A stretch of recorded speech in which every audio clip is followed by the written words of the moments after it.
The church hallway buzzed like a kicked hive, organ music wheezing through the walls, guests chattering in that forced wedding day pitch. I stood there, Beatrice Taylor, 28 and supposedly blissful, rooted to the scuffed hardwood, staring at my phone. The email glared back, stark as a slap. Honeymoon reservation canceled. Not rescheduled, not tweaked, canceled, full stop. My breath hitched, a tight little knot in my chest unraveling into something hot and jagged. I knew who'd done it. Evelyn Sanders, my mother-in-law, the woman who'd spent the last 6 months turning my wedding into her personal dictatorship. I scrolled again, hoping I'd misread. Nope. We regret to inform you. Due to a family emergency call from Mrs. Sanders.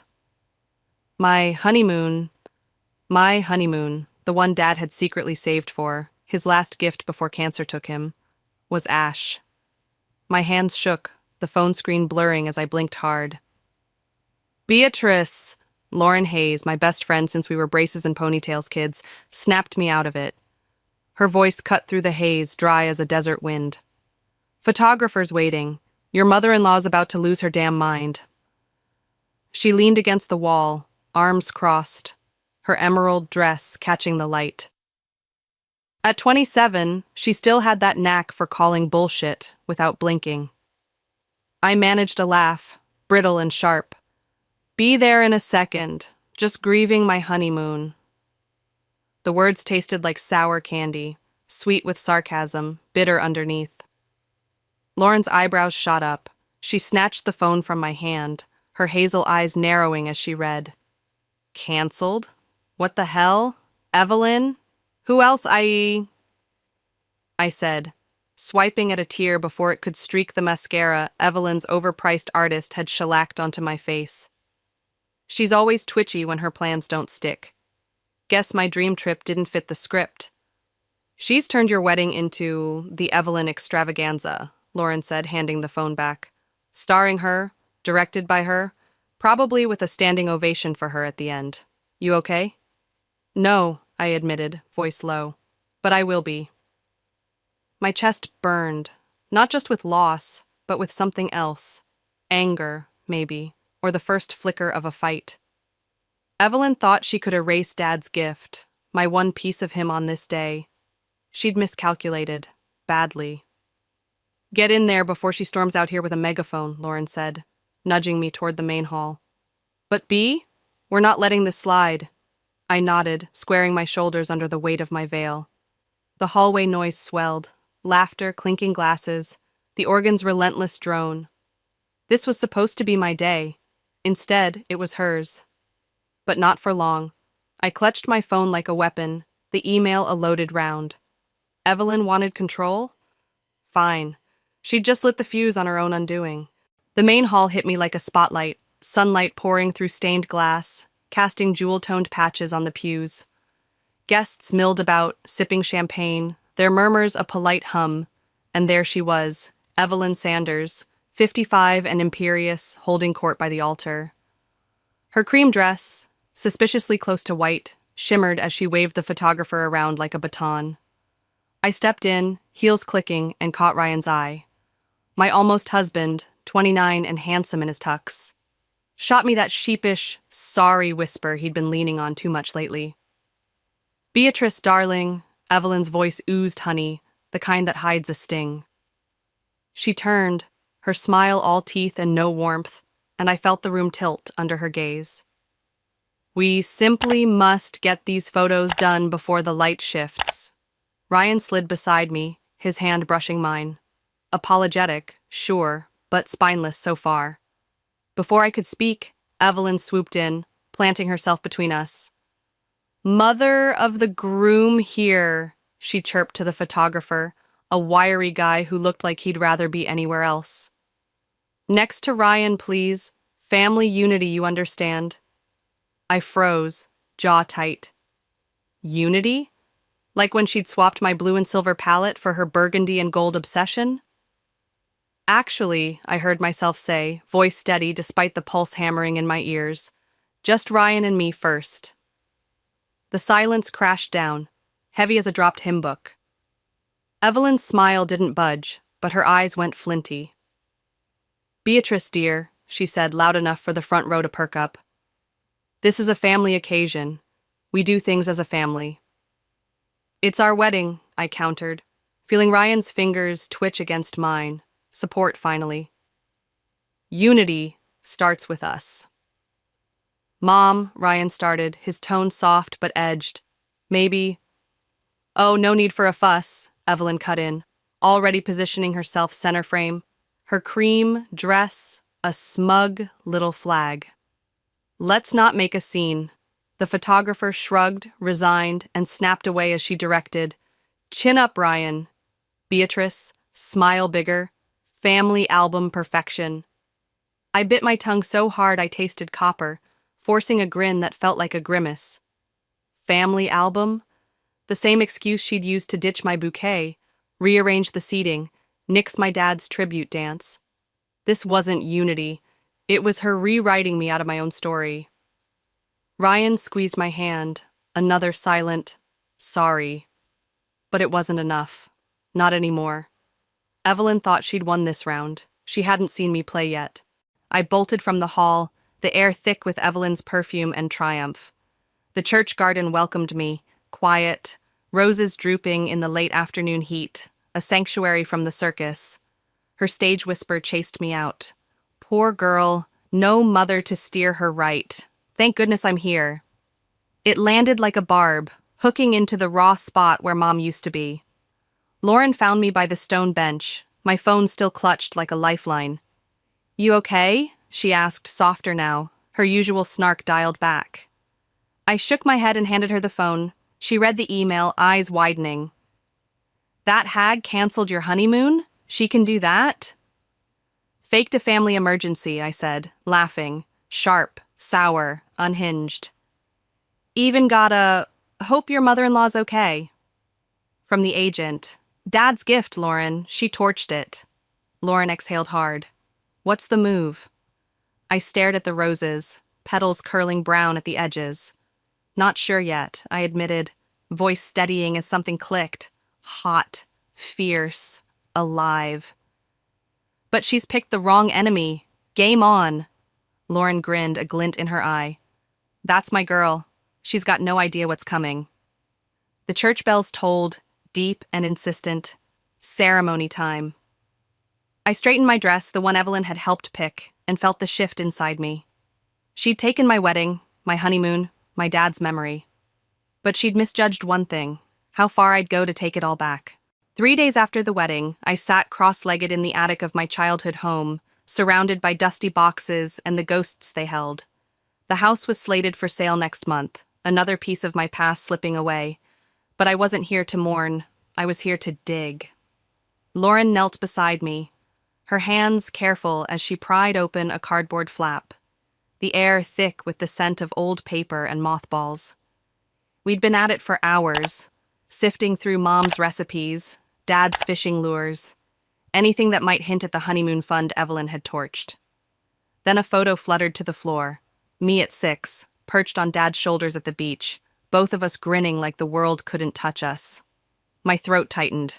Mom had snapped that shot, our only family vacation, scraped together from a year of overtime shifts. "Found something," Lauren said, pulling me back.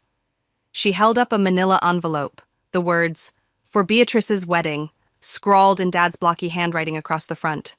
My hands trembled as I tore it open. Inside, a USB drive, a stack of documents, and a letter, folded neat as he always did. I unfolded it, my voice catching as I read aloud. "My dearest B, if you're reading this, I couldn't walk you down the aisle. But I made sure to leave you something special." The words blurred as tears welled up. He'd saved for years, extra jobs, late nights, setting aside $15,000 with his old friend George Miller, a family lawyer, for my honeymoon. "No one can interfere," he'd written. "This is yours." Lauren's eyes widened, a slow grin spreading. "Your dad's a legend, B. Evelyn's screwed." I clutched the letter, the weight of his love sinking in. She thought she'd erased him from my day, but here he was, fighting for me still. I grabbed my phone and dialed George, praying he hadn't retired.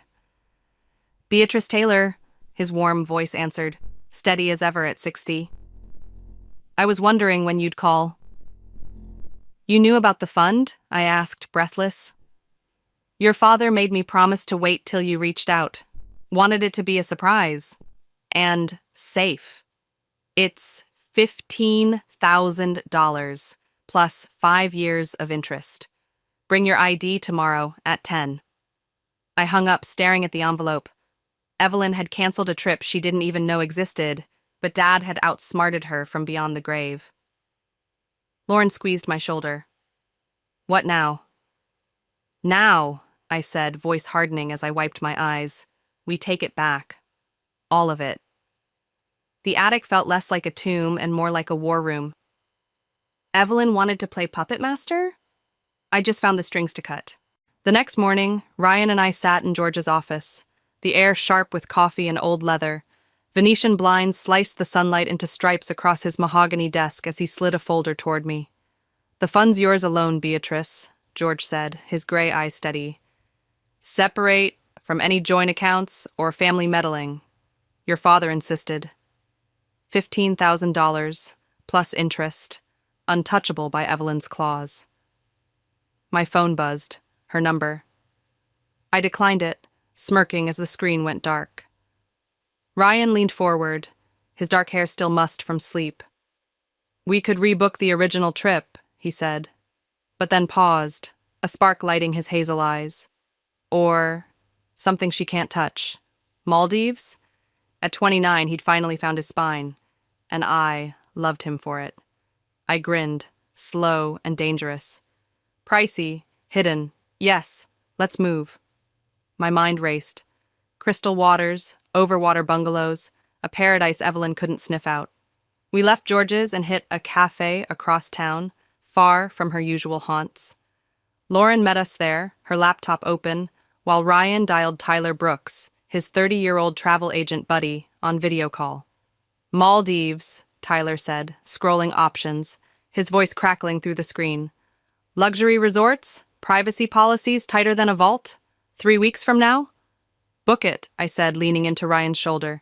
Use your work email, Rye. No traces she can find. Tyler nodded, fingers flying. And we locked it in. 2 weeks of bliss, paid from Dad's fund, hidden under layers of stealth. My phone buzzed again. Evelyn, texting about a mandatory family dinner tonight.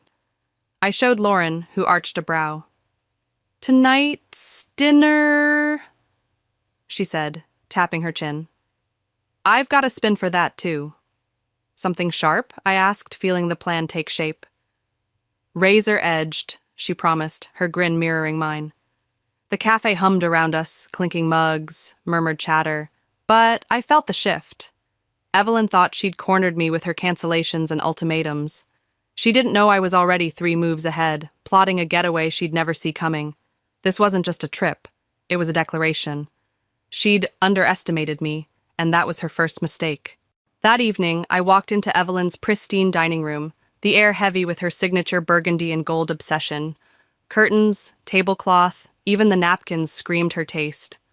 Shadows stretched long across the hardwood as I smoothed my deep blue dress, not the burgundy one she'd gifted me, a choice she clocked the second I stepped in. Her eyes narrowed, a flicker of irritation breaking her composed mask.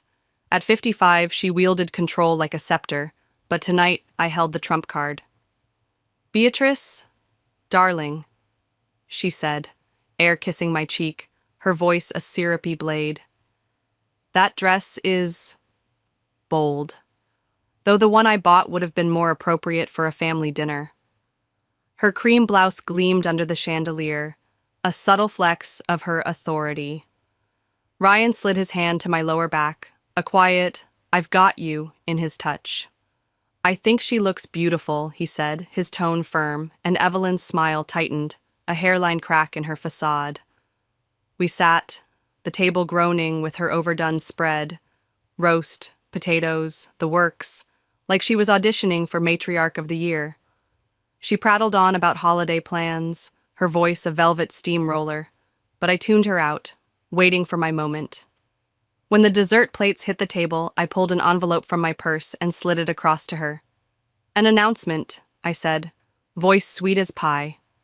She opened it, revealing a donation receipt, $5,000 to the local children's hospital, in her name, funded by the canceled Honeymoon cash.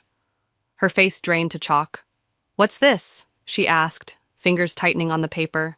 "We donated the money we saved from canceling the honeymoon," I said, leaning back, my smile a blade of its own.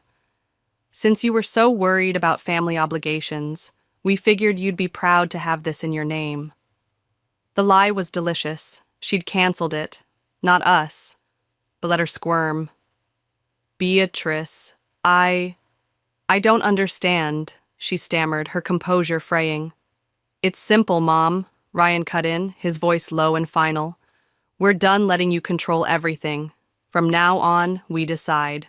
The room felt electric, her grip slipping as he chose me over her script. I stood, smoothing my blue dress, my flag of defiance. "Excuse us," I said. "We've got planning to do." "Our way." We walked out, her stunned silence ringing in my ears. In the car, I texted Lauren. "Phase 1 done. Push the charity story. Let's see her spin that." Ryan squeezed my hand as we pulled away. "She's gonna hate this." "Good," I said, grinning into the dusk. "She's not the only one who can play family games." The donation was just the opening salvo. Evelyn thought she'd buried my honeymoon, but I'd turned her generosity into a public noose. She wanted a perfect family album. I'd give her one she'd never forget. The days ticked down to our secret Maldives escape, and Lauren's apartment became our war room. We packed suitcases there, swimsuits, sunscreen, freedom, stashing them out of Evelyn's reach. I lounged on her thrift store couch, folding a sarong, when Ryan's phone buzzed. Tyler's voice crackled through. "Heads up, someone's sniffing around local travel agencies asking about bookings under your names." My stomach dropped. Evelyn. She was closing in, her control freak radar pinging like mad. "She's getting desperate, Yuri," I said, pacing the hardwood as Lauren grinned from her laptop. "Let's throw her off." She pulled up a travel site and booked a fake Vancouver trip, fully refundable, for the same dates as our Maldives getaway, using my email. "Done," she said, hitting confirm with a flourish. "Now we wait." Hours later, I slipped the bait to Evelyn at an upscale decor store she'd dragged me to, her arms full of burgundy swatches. "These would warm your living room," she said, not looking up, her voice a velvet command. I fingered an ocean blue fabric instead, casual as a shrug. "I was thinking blue, matches the Vancouver photos we'll take." Her head snapped up, eyes narrowing. "Vancouver? Solo? What about family?" Her tone tightened, a leash pulling taut. "Space is family too, isn't it?" I said sweetly, watching her bite the hook. "Just a little trip to clear my head after everything." She didn't blink, but I saw it, her mind racing to cancel something she didn't even control. I left her clutching her swatches, texting Lauren as I hit the sidewalk. "She's in." Vancouver's her new obsession. Ryan met me at Lauren's later, shaking his head. "She's probably calling every agency in the state by now." "Good," I said, zipping my real suitcase shut. "Let her chase shadows while we slip away." The ruse wasn't just a distraction. It was a mirror, reflecting her need to meddle right back at her. She thought she'd cornered me again. She was about to learn how wrong she was. Saturday night loomed like a storm front as Ryan and I pulled up to Evelyn's house. 6 cars lined the drive, family, summoned for her intervention. She'd turned my Vancouver lie into a crisis, and I was ready to flip it. Inside, the living room buzzed with tension. Aunts and uncles perched on her burgundy furniture, their faces etched with rehearsed concern. Diane Carter, Ryan's 52-year-old aunt, hugged me at the door, whispering, "She's got them all wound up," with a wink that said she wasn't buying it. Evelyn swept in, her pressed blazer a shield, her expression pure soap opera pity. "Beatrice, darling, We're so worried, she said, loud enough for the room to lean in. Your emotional instability. The secret trips? She dabbed her eyes with a tissue, Oscar-worthy. And that donation in my name? A cry for help. I sat, Ryan's hand steady on my shoulder, and let her wind herself up. You're right, I said, voice calm as glass. We should talk about everything. I pulled my phone from my purse and hit play on a saved voicemail. The travel agent's voice filled the room. Mrs. Sanders, we're confirming you authorized the cancellation of your daughter-in-law's honeymoon. Gasps rippled out. Evelyn's mouth opened, then shut. That's not... She started, but I wasn't done. I tossed a stack of screenshots onto the coffee table. Emails where she'd swapped vendors, texts overriding our choices, all time-stamped. And this, I said, opening Mom's journal to a marked page. 28 years ago, she tried to cancel my parents' wedding venue, too. I read aloud. Evelyn thrives on control. Don't let her rewrite you. The room turned, whispers swelling. Diane's eyes widened. Uncle Tom shifted uncomfortably. You said she canceled it herself? Diane said to Evelyn, voice sharp. To protect the family? She was! Evelyn snapped. But the cracks showed, her facade splintering. I stood, pulling an envelope from my purse and handing it to her. One more thing. She opened it, a collage of our Maldives itinerary, takeoff in 10 hours, plastered with booking confirmations.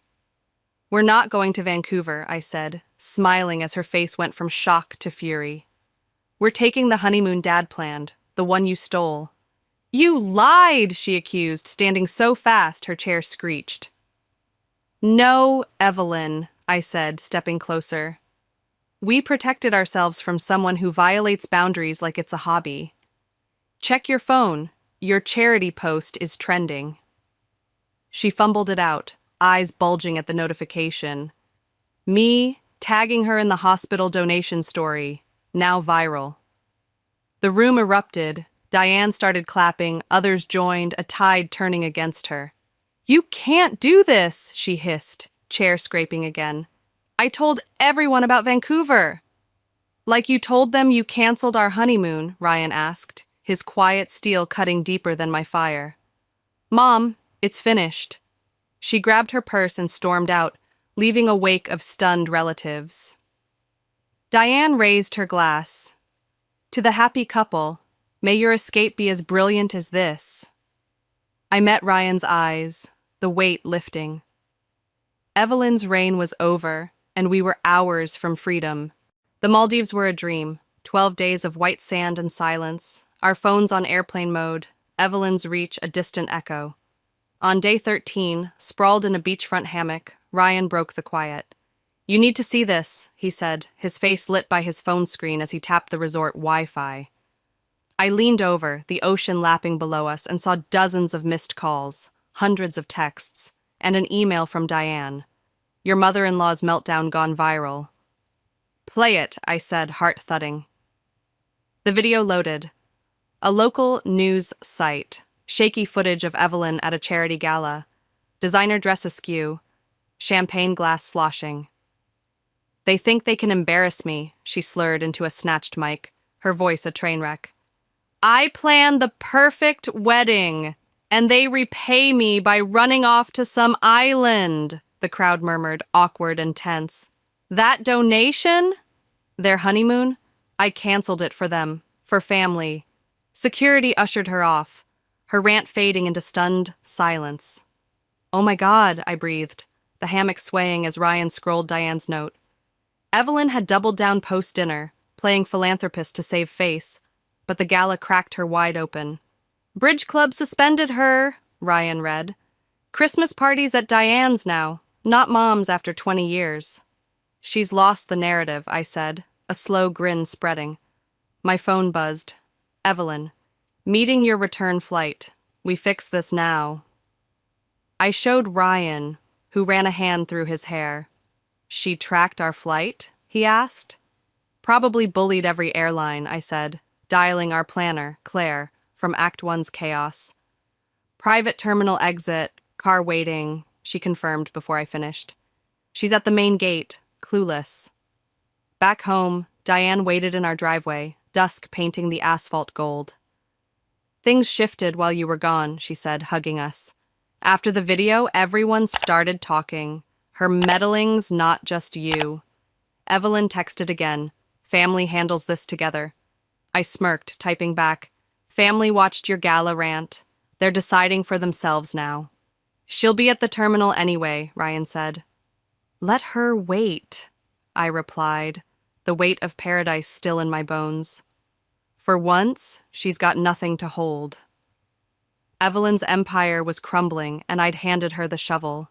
The sun dipped low as Ryan and I unpacked in our apartment, its golden light spilling across the hardwood, warming the chaos of open suitcases. Clothes spilled out, swimsuits still sandy from the Maldives, a testament to our escape.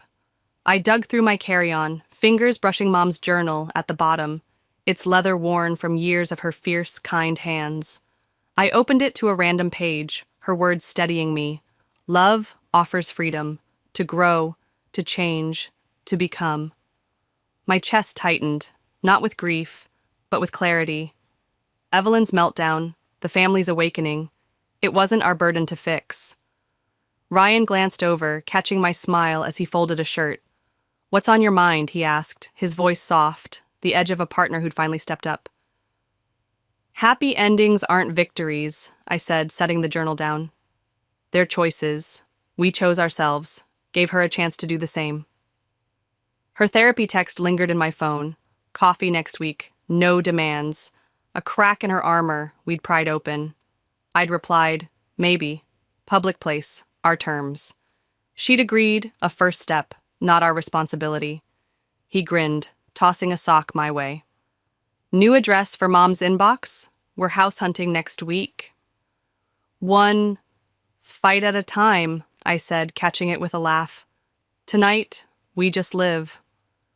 Outside, dusk settled, not as newlyweds under Evelyn's thumb, but as us, free, unbroken. That was the sweetest win, not her fall, but our rise. Hey there, I'm Anna Harper, and this is the story of how a single night turned my silence into a scream. Picture this: a glossy digital invitation, sleek and silver, landing in my phone with a ping on a quiet Thursday evening. It was for my sister Laura's 8th wedding anniversary, a grand affair she called a night of love. But when I saw my name missing from that invite, I knew this wasn't just a party. It was a battlefield.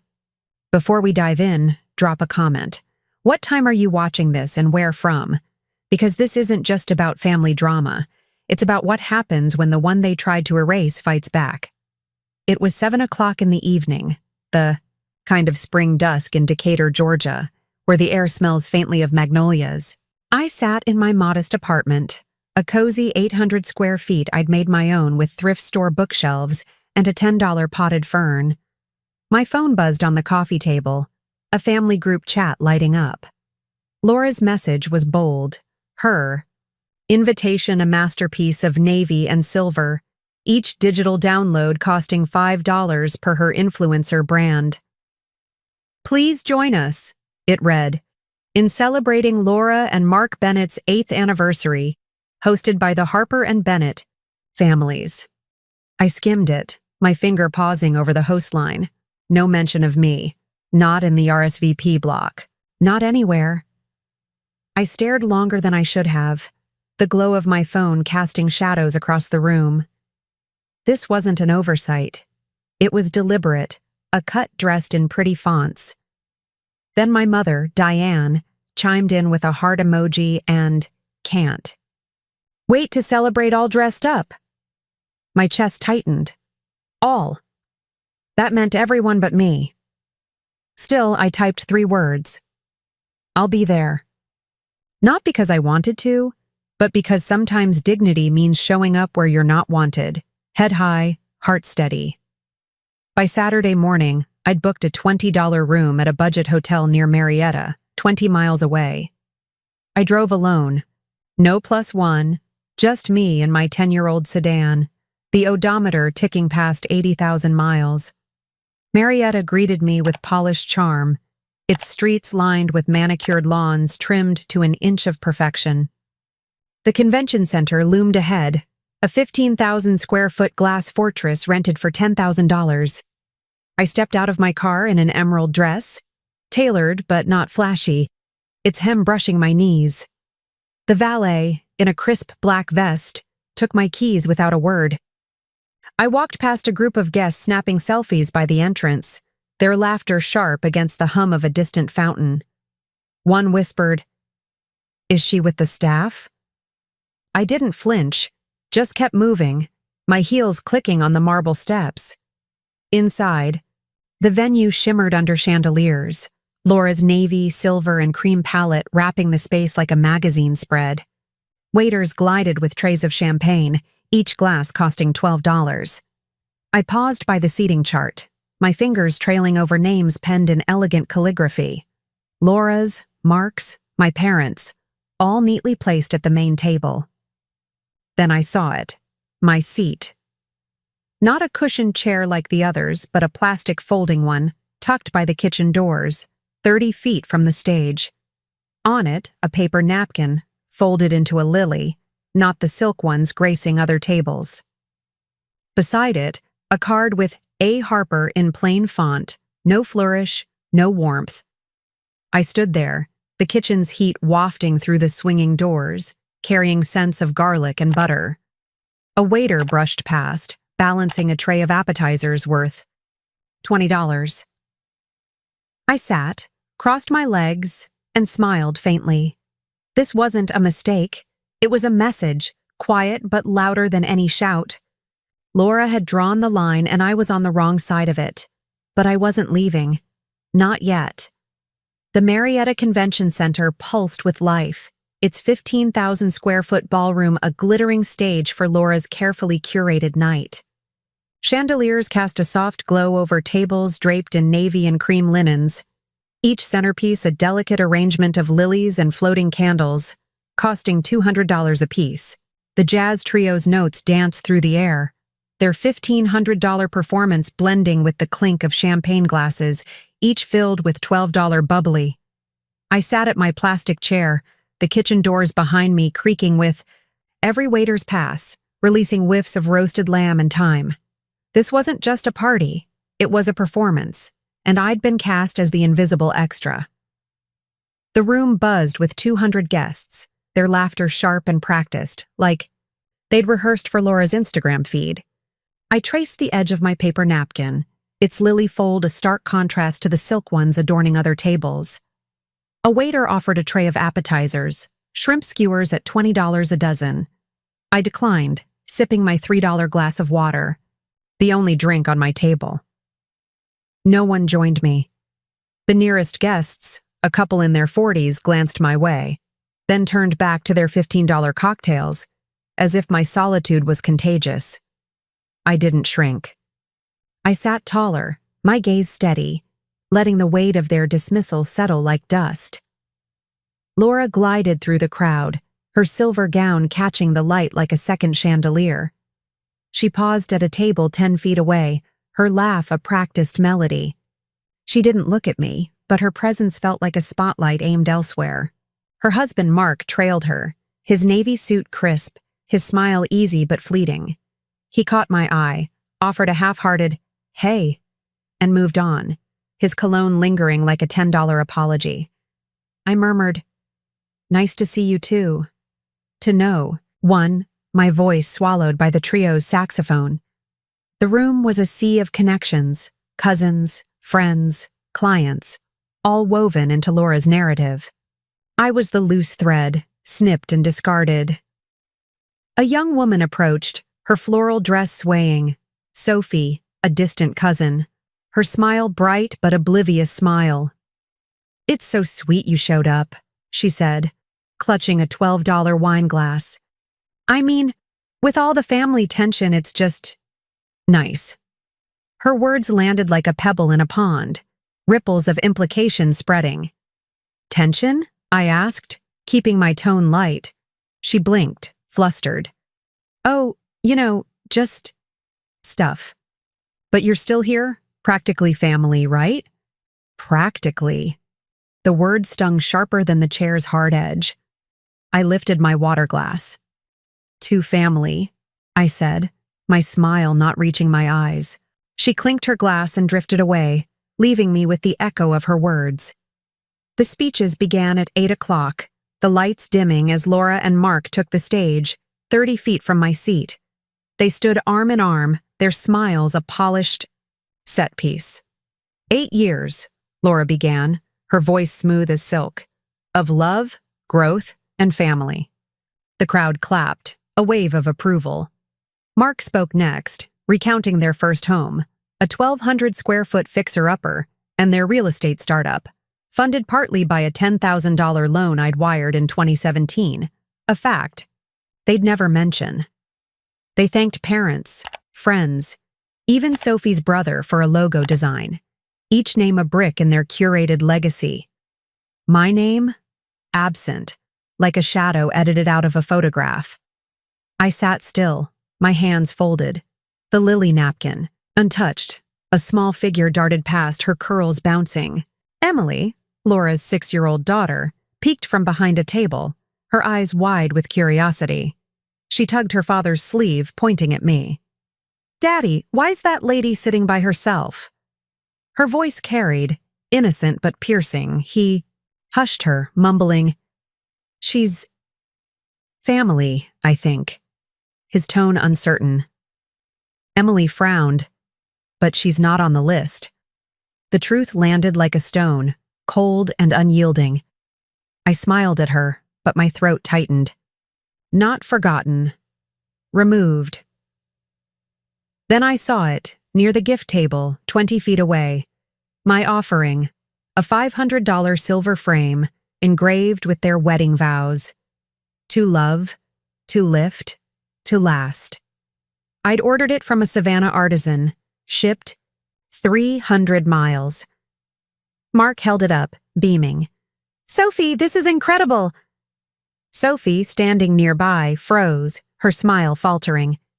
"Oh, sure," she stammered, glancing my way. The tag had been rewritten, my name erased.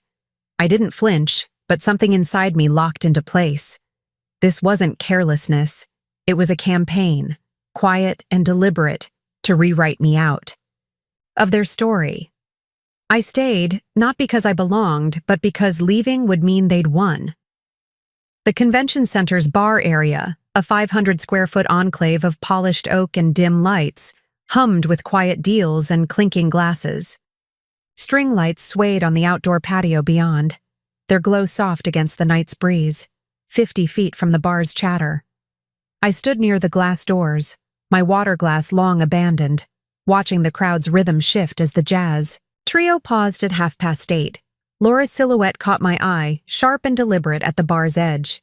She leaned close to the bartender, her silver clutch glinting as she slipped something into a martini glass, its 6-ounce contents shimmering with a $12 blend. Her nod was subtle, her posture too practiced to be casual. My pulse quickened, not from fear but from clarity. This was no gesture of peace. She turned, spotting me, and her smile bloomed, wide and polished, like a $15 bouquet arranged to hide thorns. "Something special for you," she said, crossing the 20 feet between us, the martini glass chilled in her hand, its rim kissed with a lime wedge. Her fingers lingered on the stem a second too long before letting go, her eyes betraying a flicker of intent, like a shadow crossing a lit window. I mirrored her smile, my grip steady as I took the glass. "Thank you," I said, my voice smooth as the $10 silk napkins I'd never been offered. "It's a house favorite," she added, already turning, her heels clicking back toward the crowd without waiting for a toast.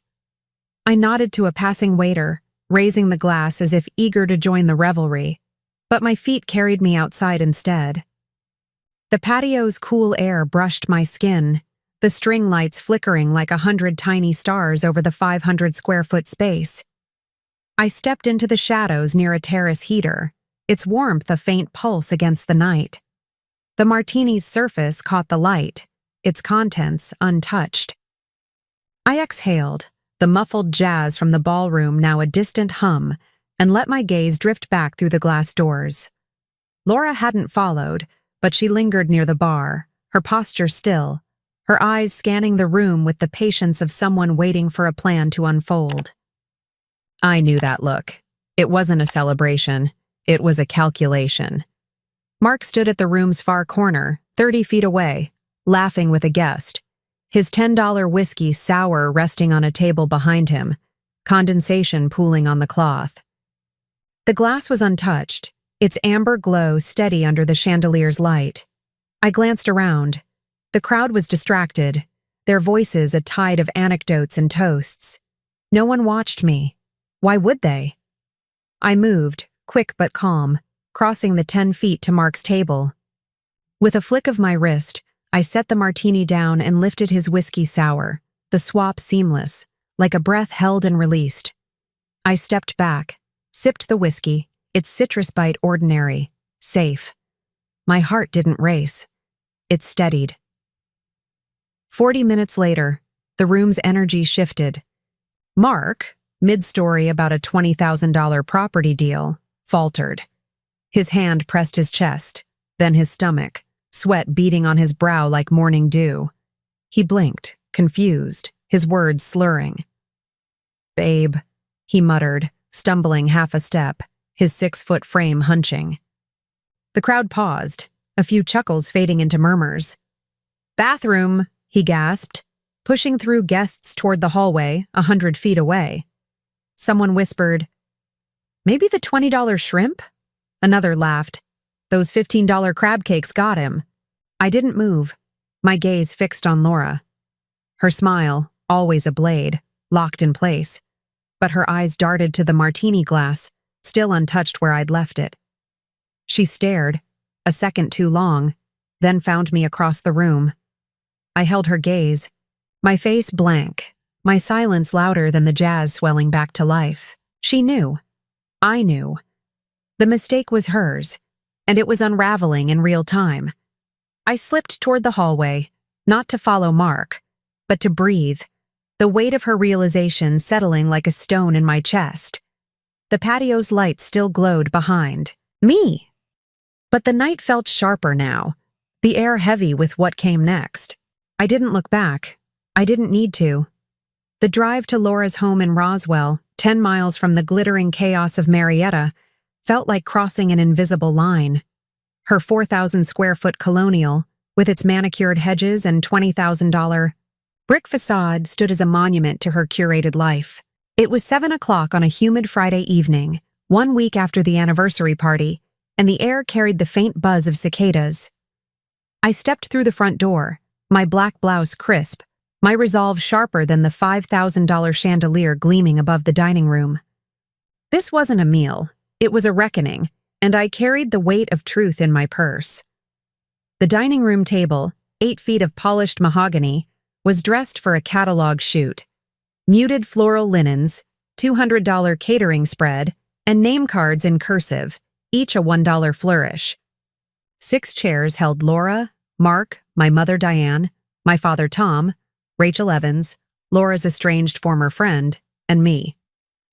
Rachel slipped in last, her tired smile a quiet signal, her presence costing Laura more than the $50 dessert cake cooling on a sideboard. Laura played her part flawlessly, passing porcelain dishes of rosemary chicken and roasted asparagus, her voice light as she complimented Diane's pearl earrings, a $30 thrift find. Mark barely spoke, his fork moving mechanically, his eyes fixed on his plate. The silence between bites was heavier than the $200 wine decanter at the table's center. I ate sparingly, my focus elsewhere. 2 days prior, at 9:30 on a Wednesday night, my phone had pinged with a text from an unknown number. Attached was a 2-minute video. It's a 50-megabyte file loading slowly on my apartment's $10 a month Wi-Fi. The footage was unmistakable. Laura at the convention center bar, her silver gown catching the light as she tipped a vial into a martini glass, her whisper to the bartender sealed with a nod. The timestamp read 8:15, the exact moment she'd handed me the drink. A second clip showed Mark laughing, downing the tainted glass in one gulp. A third caught Laura's hushed words to a stranger. She was supposed to be too weak to cause a scene. Rachel's voice followed in a message. I've seen her do this before. I'm done staying quiet. I'd saved the file to a $20 USB drive, my lawyer on speed dial. Now, as Laura lit the centerpiece candles, their $10 flames flickering, she mused, "Dessert always brings peace, doesn't it?" I met her gaze, my smile deliberate. "Sometimes," I said, reaching into my purse. My fingers closed around a remote, its $5 plastic cool against my palm, linked to the 65-inch television mounted on the dining room wall, a $1,200 centerpiece of Laura's decor. "Mind if we watch something?" I asked, my voice steady. No one answered. Their forks paused mid-air. I tapped the remote, and the screen hummed to life, its glow washing over the room's warm tones. The video played, cold and clear. Laura's silhouette leaned across the bar, the vial's contents glinting as they hit the martini's 6-ounce surface. The cut to Mark's careless gulp drew a gasp from Diane, her napkin crumpling in her lap. The final clip, Laura's whisper, "She was supposed to be too weak," hung in the air like smoke. The screen froze, the timestamp a silent witness. Rachel moved next, slow and certain, sliding a folder across the table. Its contents spilled out, screenshots with metadata, a chain of custody document, and a letter in Laura's handwriting, dated 2 years ago from a therapy session. "I can't stand her quiet strength," it read. "It threatens everything I've built." Laura's voice broke the silence, sharp and desperate. "It's fake," she said, her hands gripping the table's edge. "Anyone can edit a video these days." Her eyes darted to Mark, then Diane, pleading for an anchor. Diane whispered, "Laura, how could you?" Her voice was barely audible over the hum of the air conditioner. Tom pushed his plate away, his silence louder than words. Mark's chair creaked as he leaned forward, his hands trembling, his face a map of confusion and betrayal. Rachel's gaze never wavered, her folder a $20 sword cutting through Laura's facade. I let the moment breathe, then spoke, my words soft but unyielding. "I'm not here to shatter your world, Laura. I'm here to reclaim mine." Her mouth parted, but no sound came, her polished mask cracking under the chandelier's fractured light. Rachel touched my shoulder. "Ready?" she asked. I nodded, lifting my purse, its $15 leather worn but steady. At the doorway, I paused, turning back to the table, now a still life of broken trust. "This was never about destruction," I said. "It was about being seen. I was never the problem. I was just inconvenienced." We stepped into the night, the cicada's song swallowing the dining room's silence. The folder rested in Rachel's bag, its weight a shared victory. I didn't feel triumph, not yet, just a clarity as sharp as the stars above Roswell's quiet streets. Laura's house loomed behind us, its windows glowing like eyes that could no longer look away. I walked on, my steps steady, knowing the truth had finally found its voice, and it was. 2 days after the dining room's silence was shattered, my Decatur apartment felt like a fortress, its 800-square-foot walls holding the hum of a new storm. At 10 o'clock on a Sunday morning, my phone buzzed with a notification from X, the screen glowing with a 15-second video posted by an account named Harper Legacy Watch. The thumbnail froze my breath. Me, eyes red, face crumpled, captured in a moment of raw grief years ago, after my father's surgery. The caption read, "Unstable sister threatens family harmony." It had 5,000 views in 3 hours, comments piling up like debris. "Always playing the victim," one sneered. "She needs help," another mocked. Laura's touch was unmistakable, her cruelty polished as a $30 manicure, reshaping the narrative to bury the truth. The video stung, but it didn't surprise me. I sat at my thrift store desk, its $20 wood scarred but steady, and opened my laptop. My inbox blinked with emails from my nonprofit's board, their tones cloaked in concern. "We saw a troubling post online," one wrote, referencing the $100,000 grant I'd secured. "Are you managing okay?" another asked, as if my stability was a cracked foundation. I didn't reply. Instead, I opened my cloud drive, its $10 monthly fee a small price for what it held. The unedited convention center video, time-stamped, and clear. The $10,000 loan contract I'd signed for Laura's startup. A voice memo from Laura, left in a shared folder years ago, her voice sharp. "If she ever speaks up, we're finished." Each file was a brick in my defense, 2 megabytes of truth. I wrote, not for vengeance, but for visibility. My essay, titled "I Refuse to Be Erased," took shape over 3 hours, its 800 words weaving a story of quiet cuts and deliberate erasure. I attached 10 files, screenshots, contracts, the video, the memo, each a thread in a tapestry Laura couldn't unravel.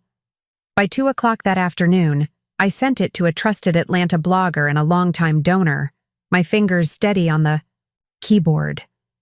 The post went live at 4 o'clock, spreading across X like wildfire, reaching 20,000 views by dusk. Comments flooded in, not accusations, but affirmations. "She kept the receipts," one read. "This is strength," another declared. The truth didn't shout. It stood.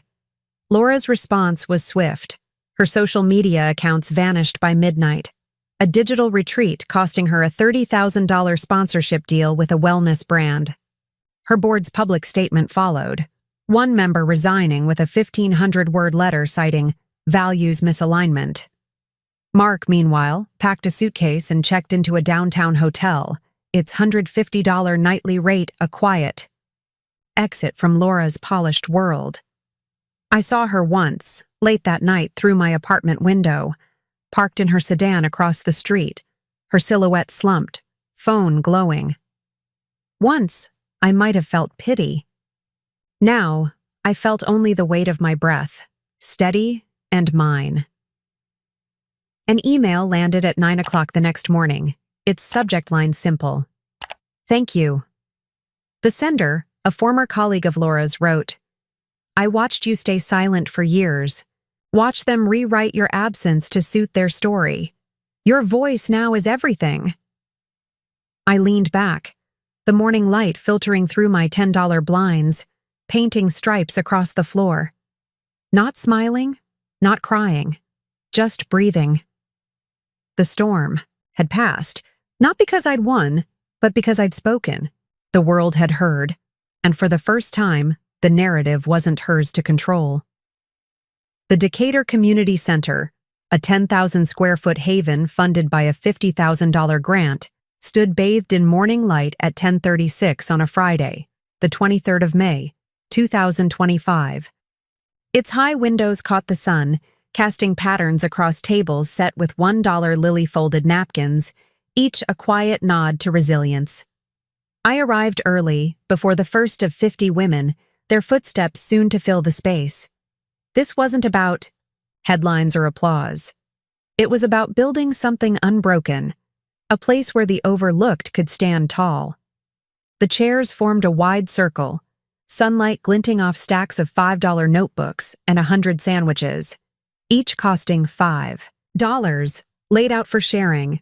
The women arrived, their ages spanning 30s to 60s, their postures carrying years of being interrupted or dismissed. Some clutched tote bags like shields, others walked alone, eyes cautious but open. I greeted each by name, my voice steady, ensuring no one faded into the background. By 11 o'clock, every seat was filled. I stepped up to a small podium, no microphone, just my words meeting theirs. "This space belongs to those who've vanished and chosen to return," I said, pausing as nods rippled through the room, some eyes glistening. "This isn't a speech, it's a start." A delivery interrupted, $100 bouquet of lilies, their petals vibrant against the room's muted tones. The envelope bore no name, only a note in Laura's elegant script. You walked forward. I set it on the podium, unread to the group, and later, during a break, tossed it into a $10 recycling bin. Closure didn't mean forgiveness. It meant a door I no longer opened. As the event wound down, most guests departed, leaving the center quiet. I tidied, stacking chairs, when a figure appeared at the back, hands clasped, dressed in a plain jacket, not the tailored suits of before. Mark approached, his nod simple, his hand extended. I took it, his grip firm but unassuming. I should have heard you sooner, he said, his voice low, the lines on his face etched deeper by truth. Some seeds need silence to grow, I replied, but they still need light. He nodded, leaving without a plea or promise, his steps fading across the 5-mile horizon visible through the windows. A girl lingered, her braids swinging as she approached, her grandmother among the attendees. Did you make this place? She asked, fingering a lily napkin, its folds intricate. One of many, I said, smiling. It's for remembering the ones pushed aside, right? Her eyes were bright, certain. I nodded. Exactly. She ran off, her laughter echoing. I stayed, sitting by a window, the sky softening to gold over Decatur's pines. The air was still, not silent, but steady, like a story finally written on my terms.